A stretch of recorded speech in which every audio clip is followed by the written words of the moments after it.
Upoznajte Zorana Petrovskog, jednog uistinu unikatnog Sarajliju. Ovaj penzioner umjesto ispijanja kafa ili igranja šaha davno je odlučio da svoje vrijeme troši na ostvarenje ljudskih prava svih građana Bosne i Hercegovine.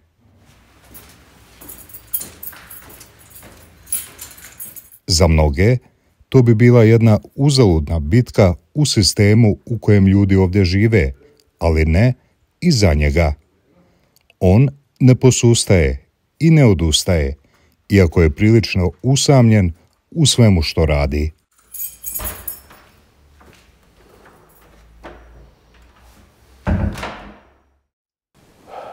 Spasiti ljude, državljane, jer državljani čine državu. Ako je država jaka, a nema državljana, onda ona nije uopšte država. Može svak zamišljati da je jaka i da je funkcionalna.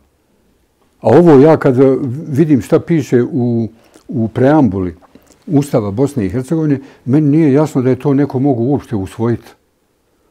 To mi je nevjerovatno. I zbog toga sam i uputio ovaj zahtjev prema Sudu za ljudska prava u Strasburu, upravo to da se riješi kroz Ustav Bosne i Hercegovine, da se riješi status državljanina. Jer je konstitutivan i suveren jedino državljanin Bosne i Hercegovine. To ne može biti Srbin, Bošnjak, Bosanac, Hrvat, Rus, bilo ko, ako nema državljanstva. On mora biti upisan prvenstveno u knjigu državljana. Zoran nije pravnik, ali njegov interes za pravo, odnosno lobiranje za poštivanje Ustava i međunarodnih konvencija, krenulo je još iz vremena komunizma, kada je kao mladić uvidio kako stvari ovdje funkcioniraju. Ja sam ne mogu da dam sebi odgovor na to pitanje, ali je, na primjer, interesantan jedan detalj još iz Socijalističke Federativne Republike Jugoslavije. Kada sam ja pohađao srednju školu, dakle, mene je škola predložila za članstvo u Savezu komunista. I to je, ja mislim, bilo 1974. godine. I 1975. godine, kad sam završio školu srednju u maju, u oktobru sam već počeo raditi u hotelu Bristol i to baš ono zanimanje koje sam ja sanjao, a to je da budem recepcioner. I ja sam bio prezadovoljan, jedva sam čekao da idem na posao. Međutim, na sastancima komunista hotela Bristol sam primijetio jedan detalj koji mi je parao moje stavove o tome kakav treba da bude omladinac, kakav treba da bude komunista i kakav treba da bude državljan jedne države. A to je, na tim sastancima sam zaključio da ljudi jedno misle, drugo govore, treće rade, a četvrto su im rezultati rada. To je, na primjer, bilo 1975. godine i kad sam rekao da SFRJ ne postoji. 1978. godine, kada sam odslužio JNA, rekao sam da Jugoslovenska narodna armija ne postoji. To je bilo, tako da kažem, šokantno za mog oca koji je i komunista i partizan. Učestvovao je u narodno-oslobodilačkoj borbi. Čovjek nije mogao to da shvati. Međutim, vrlo brzo raspad Jugoslavije ga je uvjerio da sam bio u pravu. Završio sam srednju školu, hotelsko-turističko-tehničku školu i to je prva generacija školovanih recepcionera u Bosni i Hercegovini. Međutim, pravom se nisam nikad bavio i pravo je za mene bilo dosadno i evo, našao sam to interesovanje kada sam osjetio na vlastitoj koži šta znači nepoštivanje osnovnih ljudskih prava i osnovnih ljudskih sloboda. Kao, na primjer, što nam se desilo, ne samo ovo kroz agresije, nego evo, na primjer, ovaj COVID-19. To je isto bilo jedno flagrantno kršenje ljudskih prava i to onog osnovnog prava, pravo na slobodu kretanja. A upravo na tim postulatima se i zasniva Evropska unija. Na slobodi kretanja ljudi, na slobodi kretanja ideja, na slobodi kretanja kapitala, roba, trgovine, saradnje. A to je sve pogaženo nepoštivanjem međunarodnog prava. Njegova bitka za jednu normalnu zemlju, Bosnu i Hercegovinu, traje 25 godina. I danas je vodi sa istim žarom. Praktično je krenula agresijom 1992. godine, kada se priključio odbrani i vrlo brzo razočarao, jer je jasno vidio šta dolazi. To je sistem koji danas imamo. Velika nepravda i veliko nezadovoljstvo. I javio sam se kao dobrovoljac u policiju armije Bosne i Hercegovine, gdje sam bio nekih 15 dana i kada sam vidio iznutra šta se dešava, odlučio sam da napustim ovu borbu, jer bi mene bilo danas stid da sam odbranio ovakvu Bosnu i Hercegovinu. U izbjeglištvo sam otišao, mnogi su mislili zbog mog prezimena i porijekla da sam ja u Makedoniji. Međutim, ja nisam pobjegao u Makedoniju, ja sam pobjegao u Njemačku. Tamo sam primljen kao ratna izbjeglica, imao sam određene probleme i u Njemačkoj u stvari počinje moja pravna borba za ljudska prava, kada sam tamo saznao da moj sin ne može da ima Kindergeld zbog toga što izbjeglice iz Jugoslavije ne mogu da koriste tu pogodnost iz ljudskih prava, a koja se zove Kindergeld. Tada sam ja otišao sa sinom u određenu instituciju i to sam saznao. Tada sam angažovao advokate i ta je borba nastavljena. Međutim, zbog problema koje sam ja pravio u Njemačkoj, Njemci su mene izbacili, protjerali iz Njemačke, jer sam se borio za prava svog sina i ostalih izbjeglica. Iako sam imao angažovana 4 advokata, nisu me mogli, tako da kažem, odbraniti, nego su me Njemci izbacili. I ovdje u Bosni i Hercegovini sam došao do istih problema, gdje djeca također nemaju zaštićena svoja ljudska ili, ajde da kažemo, dječja prava, kao na primjer to besplatno, barem osnovno školovanje.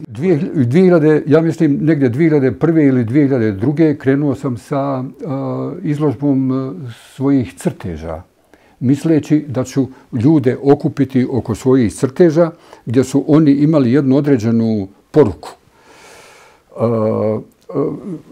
Određen broj crteža je bio izložen, a na kraju su onda bila 3.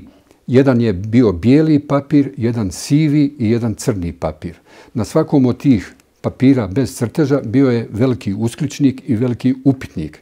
I onda sam rekao, evo vidite ove crteže. To je kao jedan vid bosansko-hercegovačke kulture i državnosti, a na kraju, kada smo primljeni u Ujedinjene nacije i kada smo dobili ustav, onda imamo ova 3 prazna papira koji predstavljaju te konstitutivne narode, gdje mi u stvari imamo samo rupu, jednu ogromnu rupu, ne samo u ustavu i u državi, nego u društvu Bosne i Hercegovine koje je duboko podijeljeno. I ja hoću da probam sa svojim angažmanom, da probam da ujedinim to društvo, jer samo zdravo društvo može da gradi državu. U svome stanu u Sarajevu priprema većinu dokumenata koje šalje na razne adrese. Tu je registrirana i njegova nevladina organizacija koja nosi naziv Zgrade, što je skraćenica od Zajednička građansko-demokratska aktivnost i edukacija o ljudskim pravima kroz osnivanje i unapređenje građanskog i demokratskog društva u Bosni i Hercegovini. Za mnoge suhoparno i komplikovano, ali suštinski vrlo važno.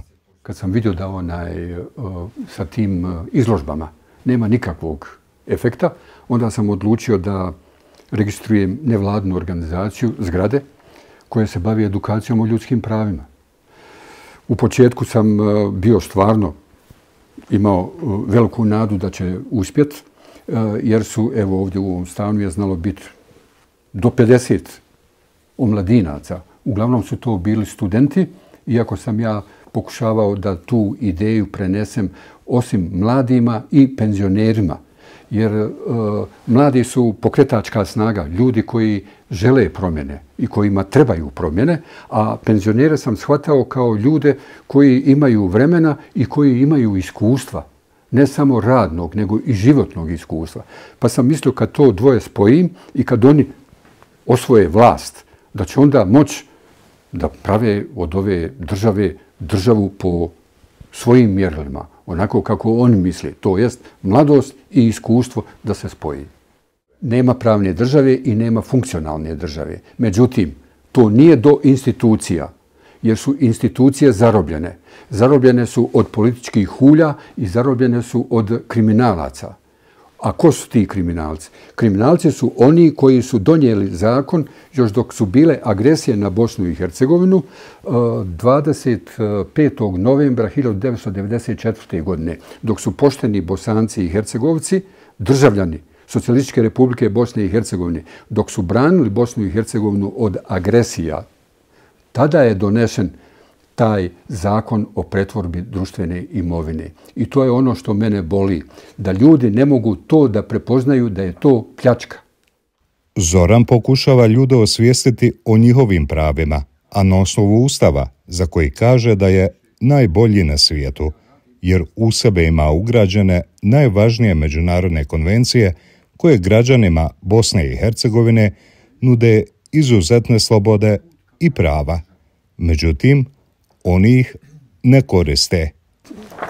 Ustav ima član 2. za koji ja kažem da je toliko dobar da on čini da je Ustav Bosne i Hercegovine, sad je ovo moje mišljenje, Ustav Bosne i Hercegovine je najbolji ustav na cijeloj planeti među onim državama koje imaju ustave. A evo zbog čega. Član 2 ovako kaže: Bosna i Hercegovina i oba entiteta će osigurati najviši nivo međunarodno priznatih ljudskih prava i osnovnih sloboda. Prava i slobode predviđeni u Europskoj konvenciji za zaštitu ljudskih prava i osnovnih sloboda i u njenim protokolima se direktno primjenjuju u Bosni i Hercegovini. Ovi akti imaju prioritet na svim ostalim zakonima. Ovo je toliko jasno i toliko jednostavno za shvatiti da je meni prosto neshvatljivo da ljudi ovo ne mogu da shvate i da počnu da zahtijevaju svoja prava. Jer prošlo je 30 godina od važenja ovog Ustava Bosne i Hercegovine i ovog člana.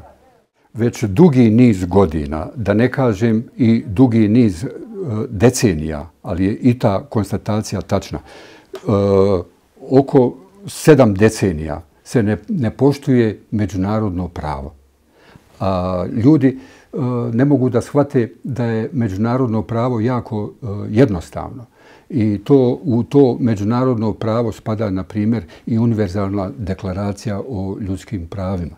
Spada međunarodni pakt o ekonomskim, socijalnim i kulturnim pravima. Tu spada i konvencija o pravima djeteta i svi ostali ovi dokumenti i međunarodni ugovori koje ja spominjem. I što je najinteresantnije, većinu tih dokumenata, ili da kažem najbitnijih dokumenata, je ratificirala i država Bosna i Hercegovina. I onda bi trebala država Bosna i Hercegovina da poštuje međunarodno pravo. A u tom međunarodnom pravu stoje i zaštićena su ljudska prava. I njih je lako iščitati iz Ustava Bosne i Hercegovine, evo koji ja imam. Čak mnogi kažu da mi nemamo i prevod Ustava Bosne i Hercegovine. To nije tačno.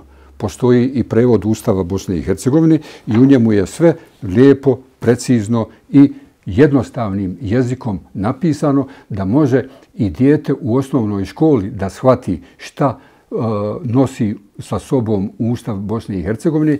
Osim komunikacije sa institucijama, djelovanja na društvenim mrežama i kroz medije, Zoran svake sedmice u Sarajevu organizira i forume na kojima bi se trebalo raspravljati o važnim društvenim pitanjima. Međutim, na te forume redovno ne dolazi niko, osim njega samog. Ljude jednostavno ne interesuje tematika ljudskih prava.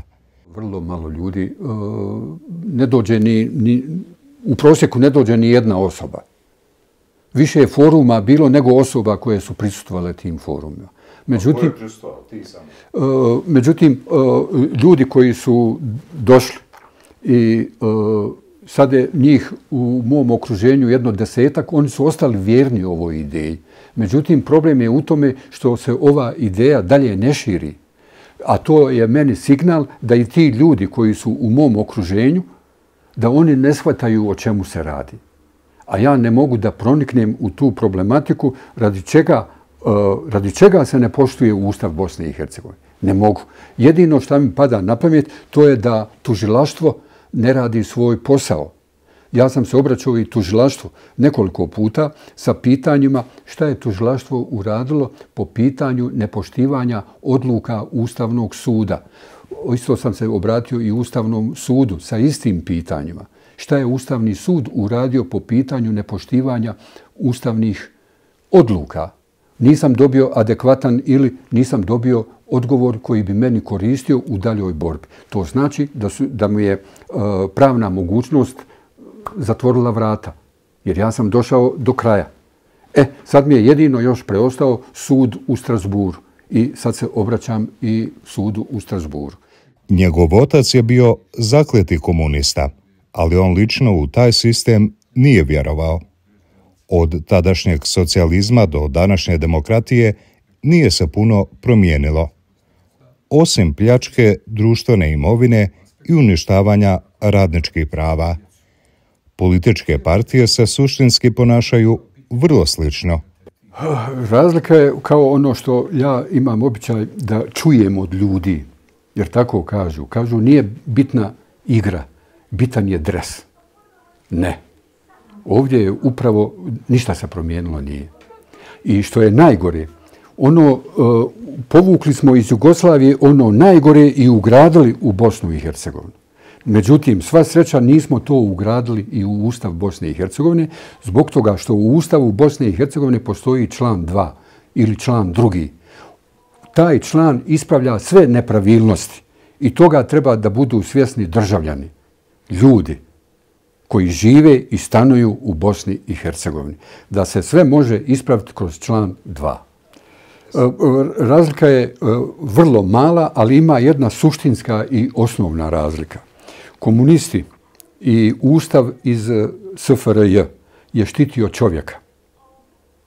I ovaj Ustav Bosne i Hercegovine štiti čovjeka, međutim u preambuli Ustava Bosne i Hercegovine ima ta jedna rečenica u kojoj se kaže da su konstitutivni Bosanci, Bošnjaci, Hrvati i njoj se daje prevelik značaj. Međutim, ako pratimo član 2. Ustava Bosne i Hercegovine i ratificirane dokumente od strane države Bosne i Hercegovine, onda ćemo vidjeti da je ta rečenica besmislena. Jer u fokus interesovanja Ustava Bosne i Hercegovine je čovjek, državljanin, a ne nekakav Srbin, Hrvat, Rus, jer u Bosni i Hercegovini nisu samo ta 3 konstitutivna naroda. Ima i ljudi poput mene koji se osjećaju zemljaninom. Najveći efekat na današnju situaciju u zemlji, kaže on, imalo je proglašenje zakona o pretvorbi društvene svojine.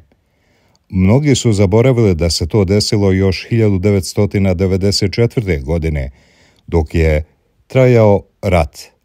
Zakon je donesen ukazom predsjedništva Bosne i Hercegovine, jer parlamentarni život tada nije postojao. Samo to donošenje zakona o pretvorbi društvene imovine u toku agresija na Bosnu i Hercegovinu je kriminalna radnja.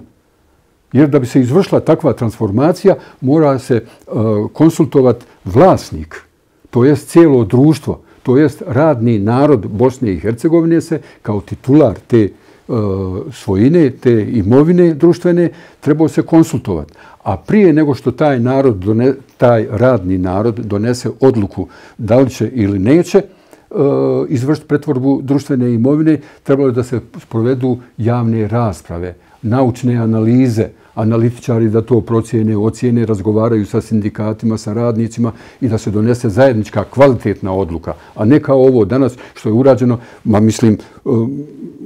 Djeci je jasno da je ovo pljačka. Ne znam kako bih rekao, ja nisam pravnik. Ali njegova logika, kad je donešen, na koji je način donešen, čovjeku koji ima zdravu logiku otkriva put pljačke.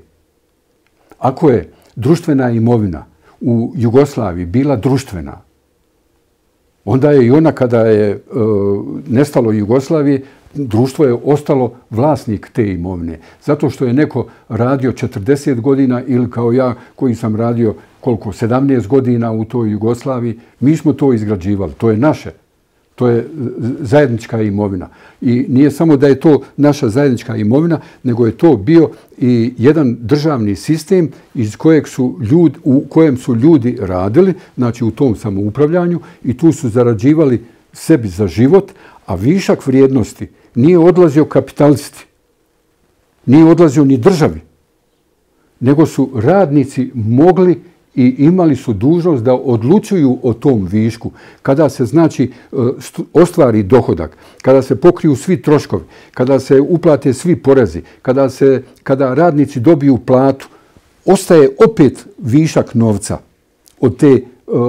od te proizvodnje.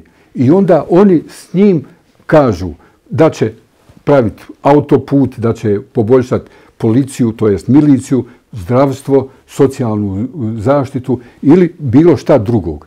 Jer postojali su, ja opet ne znam, jer nisam nikad bio ni političar, a nisam se nikad ni bavio pravom. Zato što je u toj državi bilo je, na primjer, jedno tijelo koje se zvalo Radnički savjet. Ono samo od sebe govori šta je to. A onda bili su radnički sindikati i ta dva tijela su funkcionisala zajedno sa državom i postoje socijalni dijalog. Sada u Bosni i Hercegovini nema ni socijalnog dijaloga ili ako on postoji, onda je on ucjenjivački. I radnici se plaše da idu na posao. Radnici idu sa strahom na posao. Ja sam jedva čekao da odem na posao, na primjer. I to je ta ogromna razlika. Njegov glavni fokus danas je da se pomogne djeci, najprije pri obrazovanju, jer bez brige o njima ovdje neće biti ničega. Konkretno što se tiče Bosne i Hercegovine, moj angažman, kako bi ja rekao, ja ne mogu to nazvati radom, jer ja volim ovo što radim, jer imam osjećaj da ću pomoći prvenstveno djeci Bosne i Hercegovine, jer sam svjestan toga da je jedina prava budućnost, ako se može tako reći, jedina prava budućnost su djeca. Nisu fabrike, nisu autoputevi, nisu škole, nisu bolnice, ako mi nemamo supstancu u toj djeci koja će kroz školovanje, a pogotovo kroz osnovno školovanje, biti tako vaspitavana i odgajana da budu čovjek sa onim velikim slovom Č. Tako da oni sarađuju, a ne da budu protivnici jedni drugi, kao što je, na primjer, ovo Republika Srpska, Federacija Bosne i Hercegovine, gdje se ne zna uopšte, ne zna se ništa. Nema nikakvih pravila, nema pravne države i nije država funkcionalna. Ključno je, navodi Zoran, poštivanje konvencije o pravima djeteta, koja je dio ustavnog okvira Bosne i Hercegovine. Zadatak je natjerati vlasti da je provedu. Član 4. Države potpisnice će poduzeti sve odgovarajuće zakonske, upravne i druge mjere za implementaciju prava priznatih u ovoj konvenciji.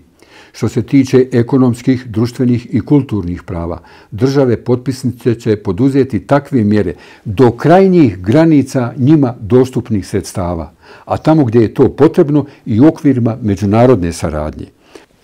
Vrlo malo napora treba, a novca ima. Međutim, nema političke volje, nema društvene volje da se barem osnovno školovanje obezbedi da bude besplatno. Svjedoci smo toga da novca ima. Laž je koja god politička opcija kaže da novca nema. Novca ima. I to baš za djecu sigurno ima. Krajnji cilj za njega je ostvarivanje prava na potpuno besplatno obrazovanje za djecu. Ono to danas nije, tvrdi on. Djeca nemaju udžbenike besplatne. Evo, to je pod broj 1. Onda šta dalje djeci treba, osim tih udžbenika? čujem da postoje nekakve sveske za vježbanje, pa onda potrebna je nekakva oprema za fizičko vaspitanje, pa je potrebno nekakav materijal za likovno vaspitanje, za muzičko vaspitanje. Ne znam zašto sve.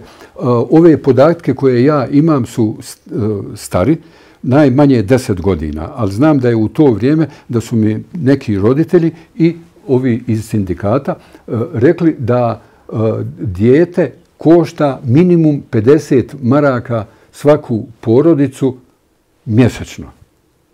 To je najbolji znak da osnovno školovanje nije besplatno. Upravo to je krucijalno pitanje prava djece, a to je da osnovno školovanje, barem osnovno školovanje, treba da bude besplatno. To je iz više razloga. Jedan od osnovnih razloga odnosi se u stvari na kvalitetu školovanja. Jer razlika je u javnom školstvu i u privatnom školstvu i velika je razlika u plaćenom školstvu, da tako kažem, i ovom besplatnom školstvu, u kvaliteti samoj. Iz kojeg razloga? Iz jednog jedinog razloga, a to je ovaj razlog. Znanje nije roba. Ovdje je dovoljno to reći za pametnog čovjeka. Šta to znači? Roba kad se umnožava, ona na tržištu postaje jeftinija. I to je logika slobodnog tržišta. Ili bilo kojeg tržišta. Znanje kad se umnožava i kad mi to znanje prenosimo djeci pogotovo, ono dobiva na kvaliteti i na vrijednosti. Znači, nije u pitanju cijena, nego vrijednost tog znanja. Iz ovoga kako je osnovno školovanje, Bosansko-hercegovačko društvo tretira djecu kao da su djeca radnici, proizvođači, imaju svoj dohodak i djeca mogu da plate udžbenike. To je netačno. Zoran je inače izuzetno zanimljiva ličnost, jer je pun talenata. Osim hotelijerstva, bavio se i crtanjem i drugim hobijima koji se igrom prilika nisu pretvorili u profesije. Gledate neke od njegovih radova koje je davno napravio. Talenat je otkrio još u osnovnoj školi. Prvo crtež to iz osnovne škole. Kad su učitelji otkrili da sam talenat, jedan portret, pošto učiteljica rekla da donesemo da nacrtamo svoju majku. Ja sam donio fotografiju moje majke koja je bila u veličini one lične karte. I na tom školskom času ja sam gledao u tu fotografiju i crtao svoju majku. I taj crtež je obišao škole po Sarajevu. Znači, to je bilo negdje, koje je to moglo biti godine, 63. 64. Prvi osnovni, to se dobro sjećam. Mimo toga svašta još nešto radi? Jesam. Naučio sam čak i kompletan automehaničarski zanat. Bavio sam se relijem i brskim trkama. Ronio sam na apneji, bavio se fotografijom, crno-bijelom fotografijom. Evo, i kroz ove crteže se vidi, jer ja ovdje vidim u stvari najviše boja, a ne u kolor fotografiji. I ja svijet doživljavam crno-bijelu. I to moram da kažem. Kod me se tačno zna razlika između dobra i zla. Sve što radi posljednjih 25 godina je na volonterskoj osnovi. Svoj život je posvetio ostvarivanju pravde. Ja ovo radim bez ikakvih, ne znam nija kako bi rekao, plate, naknada, donacija, pomoći. Ne. Jednostavno, ja kao čovjek, kao državljanin države, nekad sam bio državljanin Jugoslavije, ona više ne postoji, ali sad ako sam državljanin države Bosne i Hercegovine, ja osjećam kao državljanin dužnost i moje pravo da radim na izgradnji Bosne i Hercegovine kao države koja je priznata od međunarodnih aktera kao što je, na primjer, Ujedinjene nacije. I na kraju, poruka građanima i poziv na buđenje. Ljudska prava su osnovni koncept na kojem počiva čitavo čovječanstvo i civilizacija. Zbog toga bi trebao svaki državljanin Bosne i Hercegovine da pročita Ustav Bosne i Hercegovine, iako mu je teško da čita cijeli Ustav koji je inače kratkog sadržaja, neka barem pažljivo pročita član 2. Ustava Bosne i Hercegovine i sve će mu biti jasno.